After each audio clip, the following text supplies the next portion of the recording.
Hi, good afternoon, everyone. So today, beta, I am going to discuss about getting admission for MA Economics at Presidency University. Now, the Presidency University actually conducts an exam through the West Bengal JEE board, or it's also known as PUMDET exam, right? In which you need to go ahead and give an exam for your MA in Applied Economics. Right, beta? Okay. Now, this exam is going to be completely MCQ based paper. There will be 50 questions, which will be each of 2 marks. So over and above, this is going to be a 100 marks paper. You would be given 1/4 for negative, 1/4 would be your negative marking. And it would be a 90-minute paper. The exam would be based on your OMR sheets.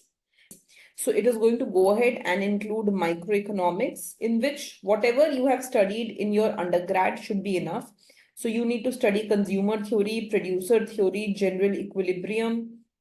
You need to go ahead and you need to study topics like welfare economics. You need to go ahead and you need to study topics like externality, public goods, asymmetric information. That's the first aspect. Then after doing microeconomics, the second thing that you need to focus on is going to be macroeconomics. In macroeconomics, again, whatever we have done till now is for other entrance exam, it is going to go ahead and it is going to remain the same. So you need to go ahead and you need to focus on national income, IS curve, LM curve. You need to focus on fiscal and government, fiscal policy multiplier, tax multiplier, balanced budget multiplier. You need to focus on monetary policy multiplier, right? Then you need to also go ahead and you need to do some part of the open economy that can also be asked in exam. Third thing, you need to go ahead and you need to focus on MME, mathematical economics, in which you need to know very well what is limit, continuity, set theory, differentiation, and integration. Then you need to go ahead and you need to focus fourthly on your statistics, in which again you need to do mean, median, mode, hypothesis testing. You need to also go ahead and you need to focus a bit on your probability, which is a very common topic in exam, especially the Bayes theorem. At last, fifth, you need to go ahead and you need to focus on econometrics, right? You need to know what is OLS, what is blue parameters,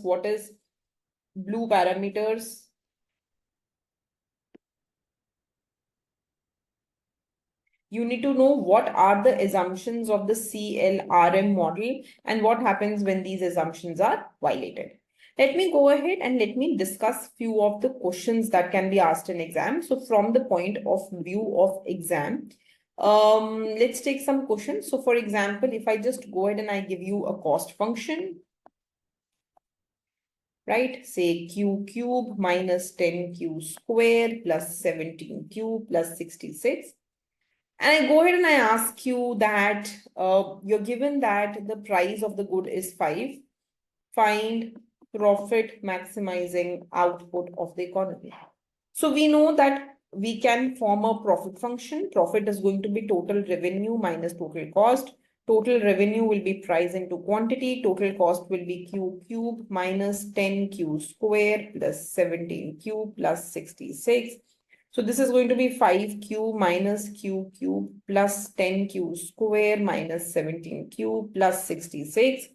And if you need to go ahead and you need to maximize the profit can be maximized when you can just differentiate this function with respect to q. This will give you 5 minus 3q square plus 20q minus 17 is equal to 0. So this will give you 3q square minus 20q minus 17 plus 5 is minus 12 plus 12 is equal to 0. And now you can just go ahead and make its factors. So 12 into 3 beta is 36. Just make the factors of 36 such that you go ahead and you get 20, right? So 9 into 4 is 36. 12 into 3 is 36. And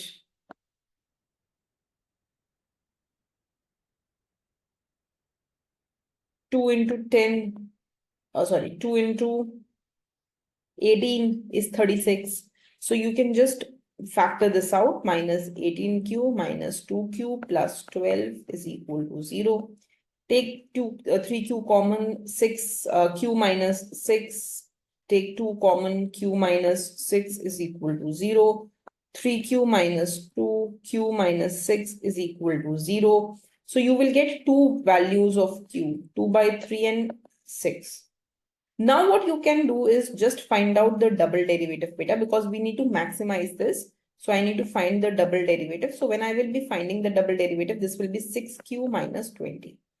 And you will notice that when I will be plugging value of q as 2 by 3, when I will be plugging value of q as 2 by 3, right, then I will be getting negative. And when I will be plugging value of q as 6, then I will be getting positive. So since I am interested in profit maximization, not minimization, so I need to maximize. So that takes place whenever the double derivative is negative. And that would be the answer to this question. So this kind of questions can be asked in exam and you need to be very thorough with them, right? Okay. So now the second kind of question which can be asked in exam, right, beta, that can be related to, say, your Cournot model, oligopoly, Cournot, Bertrand, etc., Stackelberg, right? So for example, if I just go ahead and I tell you that you have your quantity function given to you as 100 minus p into 2, and you're given the first cost function as 5q1 and the second cost function as 0.5q2, and I ask you find q1 if firm 1 is the leader. That means I am talking about Stackelberg model. Now in exam, you will not have time to go ahead and solve this thoroughly. So one thing is, if you already remember the formulas that I have taught you. If not, then you need to actually go ahead and you need to follow the process of going and doing backward induction, which means you will be solving the profit function of firm 2 first. So profit function of firm 2 will be, so from here you will be able to find out that P will be 100 minus Q by 2. So you can write down the price function, multiply it with quantity of firm 2, subtract the cost function of firm 2, right? You can just maximize this profit function with respect to Q2. So when you will be doing this, you will be getting Q1 as a function of Q2. Reversely, you can rewrite this thing in a better way. So you will be getting Q2 as a function of Q1, right? When you will be maximizing this, differentiating it and equating it to 0, you will go ahead and get Q2 as a function of Q1. So once you get Q2 as a function of Q1, right, you will be putting this in the profit function of firm 1. You remember this? We have done this multiple times in class, beta. I'm not going to repeat it again and again. We have already done this multiple times. So minus 5q1. So instead of Q2 here, you will replace whatever you get from here. So your entire function will be in terms of Q1. Then you will be differentiating this with respect to Q1, equating it to 0 and getting Q1 star. So this kind of question can be asked in exam. Then you can have a question which can go ahead and which can say, so for example, if I just give you a question on Bertrand model, right? And I tell you that the output produced in Bertrand model, the output produced in Cournot model, which is greater? Whether the output of Bertrand is greater or Cournot is greater, that can be asked in exam. Then I just forgot to mention in microeconomics, there will be questions on game theory also. In microeconomics, there will be question on game theory also. So for example, right, if I just tell you that these are the actions taken by firm 1, A, B, and C, And I tell you that these are the actions taken by firm 2, which is going to be C, D, E, say D, E, F, D, E, and F. And I give you the payoffs. So I tell you 4, 2, 13, 6, 1, 3, 3, 10, 0, 0, 15, 2, 12, 14, 4, 11, and 5, 4. So what I have done is I have gone ahead and I have given you these payoffs. And now I'm asking you find the Nash equilibrium. So you should be knowing how to go ahead and how to find the Nash equilibrium in such models, right? So we see that there will be two Nash equilibria, AE and CD. This kind of questions you need to do. You need to do forms of market very well. So in forms of market, monopoly, monopolistic, oligopoly, monopsony, all of them needs to be done well. When it comes to microeconomics, make sure that within consumer theory, you revise Slutsky equation also. And you revise uncertainty also, right? So in uncertainty, you make sure that you revise what is risk-averse individuals, what are risk-lover individuals, right? How to find certainty equivalent, that can be asked in exam. Okay. Now coming forward, you need to go ahead and you need to do what are monotonic transformations, what is elasticity of substitution, that also needs to be done well. So for example, if I just give you that y is equal to k, a x1 to the power rho plus 1 minus a x2 to the power rho to the power 1 by rho, then we know that when rho is 1, we will get Cobb-Douglas isochords. Right? When elasticity of substitution is 1, we will go ahead and we will get Cobb-Douglas isochords. I will not write rho, I will write sigma. We know when elasticity of substitution is 1, we will get Cobb-Douglas isochords. And Cobb-Douglas isochords actually go ahead and mean that they are convex isochords. We know that when elasticity of substitution is 0, we will get L-shaped isochords. We know that when elasticity of substitution is infinite, we will get linear isochords, straight line isochords. So how can you relate, question, how can you relate the elasticity of substitution to this rho? This also you have to be aware about. So they will ask you the relation between rho and the shape of the isochords. So that is something that you need to know. You need to know what is subgame perfect Nash equilibria and how is subgame Nash equilibrium different from the actual Nash equilibrium that we go ahead and study, right? You need to know what is first welfare theorem, what is second welfare theorem, right? So this is also something that can be asked. Now, if I just go ahead and I ask you about AS-AD model, so you should know what is the slope of AD, how it is affected by IS curve slope and LM curve slope. You should be well aware about fiscal and monetary policy multiplier and when these are effective. This can be asked in exam, right? Similarly, something that all of you have to be aware about is index number. Index number can also be asked in exam. You need to be very clear with the three kind of policies, which is going to be interest rate policies, which comes up with the Taylor rule, right? Then inflation targeting policy and monetary rule policies, right? So you have to be aware about these policies also. What is policy trilemma? You have to be aware about this.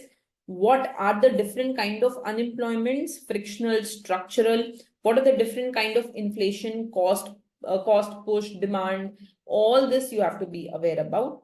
What is Mundell-Fleming model? What is J curve, right? That too should be aware about, right?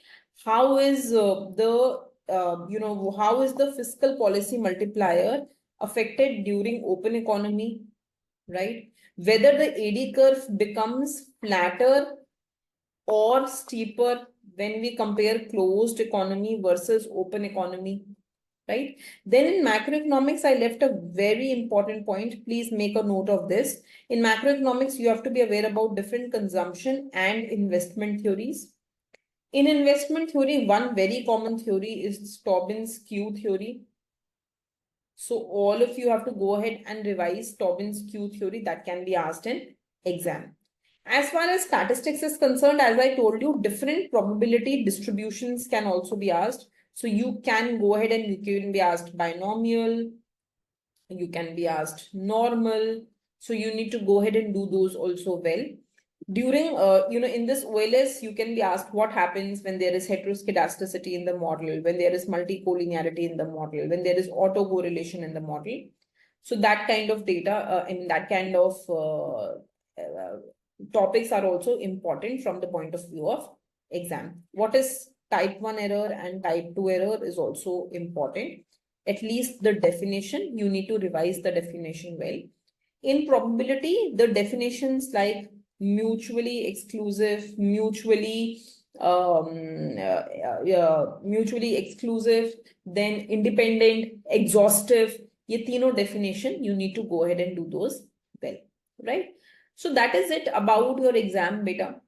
For example, here in autocorrelation, you can also be asked questions on Durbin, Watson test, how to go ahead and create that this is between 0 to 2, then between, not 0 to 2, sorry, 0 to lower limit, upper limit, 2, 4 minus upper limit, 4 minus lower limit, and 4. And here the null is rejected and not rejected and not rejected and indecisive. So ye D wala pura value, what is the range and what it means at different intervals, you need to go ahead and do those well. You have to be very clear with some of the formulas. Like for example, if I go ahead and tell you that X and Y are independent, and I ask you find the covariance between X plus Y, comma, X minus Y, when X and Y are independent. So how do we find covariance? How we link each element to each element? You need to be aware about that also. At last, please do some development models too. So go ahead and do Lewis model, do Solo model, and do Harrod-Domel model. Right, beta? So that is it that I wanted to go ahead and discuss today. This is your syllabus for your MA Economics entrance exam, which gives you admission at Presidency University. Thank you, beta.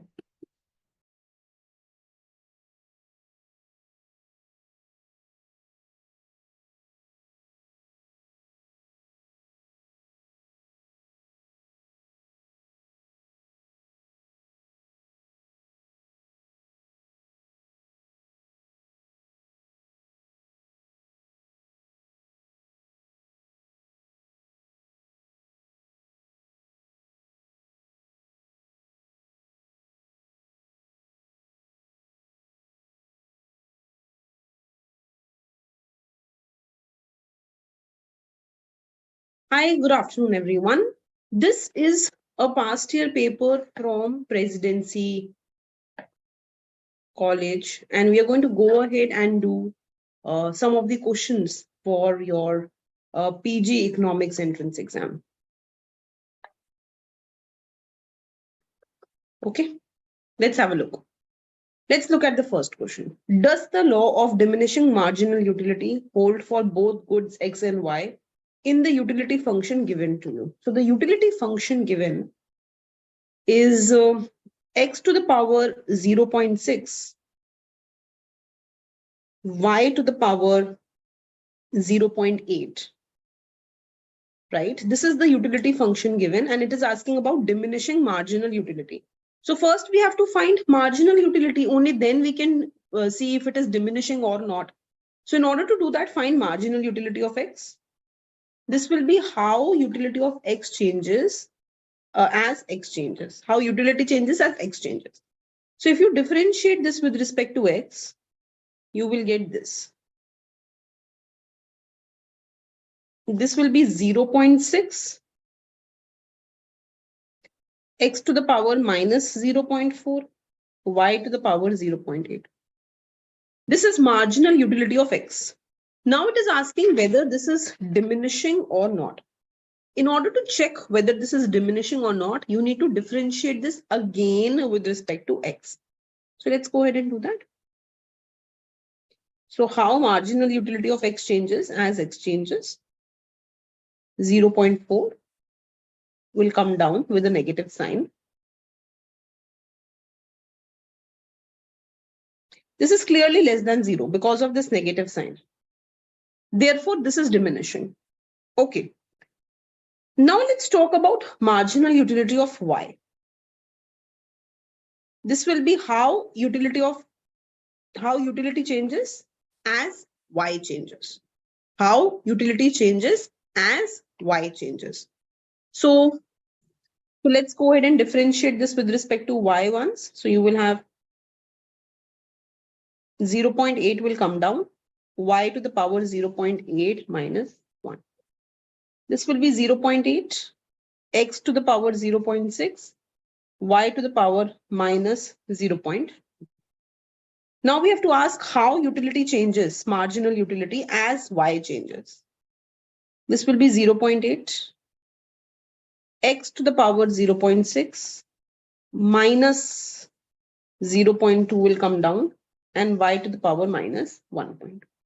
So this can be rewritten as minus 0.8, 0.2, X to the power 0.6, Y to the power minus 1.2, and this is clearly less than 0. So both of them are diminishing. So yes. A firm produces 220 units of an item which cost an average of 8.25 to produce. Okay. 220 units at an average of 8.25. Fine. And sells the price of 9.95. Okay. So selling price.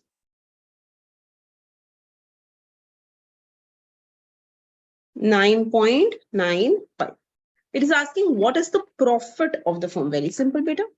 Calculate the revenue of the firm. Calculate the cost of the firm and divide the two things. So 220 into 9.95 minus 220 into 8.25. So 220 into 9.95, please use calculator quickly, beta. It is going to be 2189 minus 220 into 8.25 will be 1815. So 2189 minus 1815 will be 374. So the profit that we will have in this case will be 374. Come to the next question. For the linear demand function, P is equal to, so third question. The demand function is given as P is equal to 194.4 minus 0.2 Q square, is it? Square. What will be the value of the quantity demanded when TR is maximum? So TR can be written as price into quantity. Price is 194.4 minus 0.2 Q square into quantities Q. 194.4 Q minus 0.2 Q cube. Now we have to maximize the total revenue. So differentiate this with respect to Q and equate it to 0. So what will we get? 194.4 minus 0.2 into 3Q square is equal to 0. 194.4 minus. So now this is a square function. Just remember this, okay? So 3 into 0.2 is simply 0.6 Q square equal to 0. So 194.4 is equal to 0.6 Q square.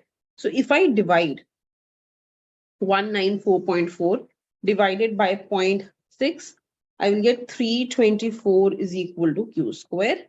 So Q square is 324. So Q will be under root of 324. Remember, quantity can only be positive. So if I have to go ahead and I have to write the answer of this under root, it can only be positive. So it will be only 18. Okay, so the answer to question number 3 is 18. Come to the next question. It says a firm operates with the production function, oh God, a k to the power, I'll take this as 0.5. The print is really not clear. This is the only paper I could fetch. So a k to the power 0.5, L to the power 0.5. This is what I am taking because the print is not clear at all. And can buy K at 15 and L at 8. So rent is 15 and wage rate is 8. Okay. And then this says, what input combination will minimize cost of producing 200 units of output? So Y is given as 200 units. So we know that whether I have to do cost minimization or product maximization,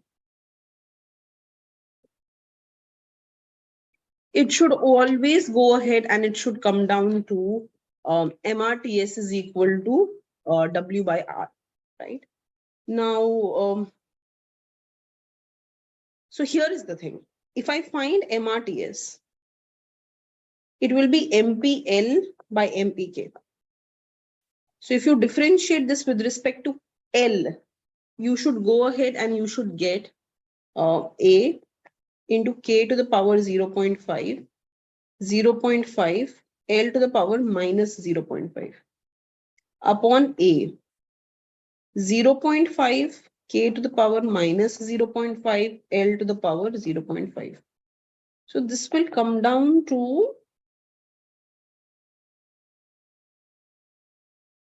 K by L. This is your MRTS. MRTS has to be equal to W by R. So W by R will be 8 by 15. Right? So 15. So from here, I know that K will be 8 by 15 into L. Now, you're supposed to produce 200 units of output. And your production function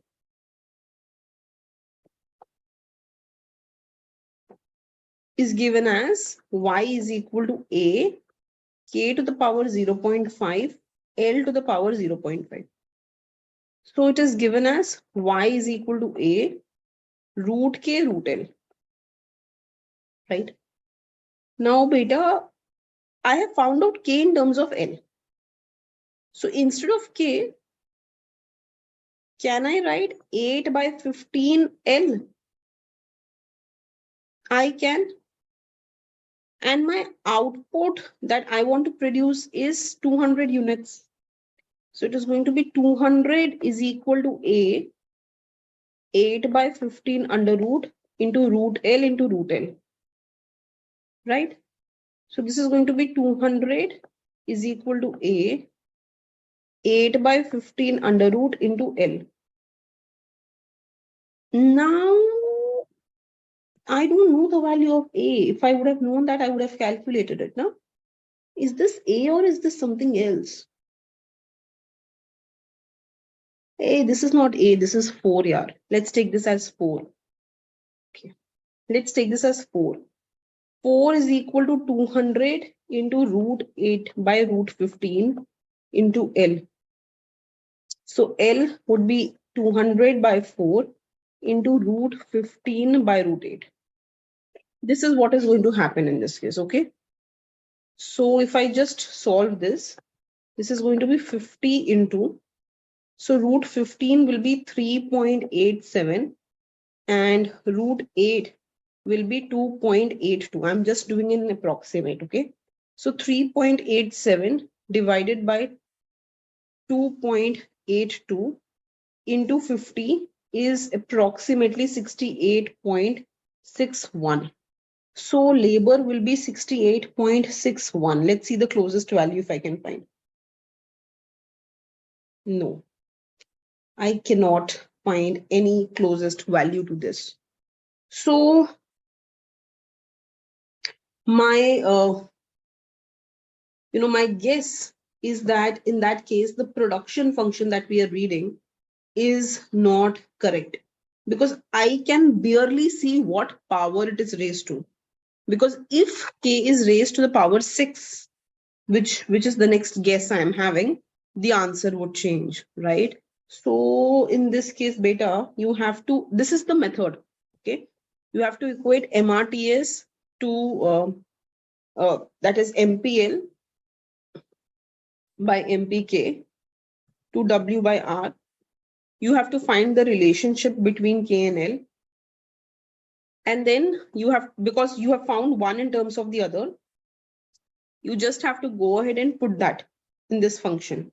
And after putting it, you just have to solve for L and K. That's it. Now, just think about this. If your production function is different, which I cannot see in this case, what exactly the production function is, the answer would differ, but the method remains the same. So just, I mean, if any of you have the paper and can comment the exact production function, I can go ahead and give you the exact answer to this question. Okay. Otherwise, this is the method. So with this, we complete the first 4 questions of this entrance exam. We will take more of such sessions and we will try to do more questions based on this. Okay, thank you.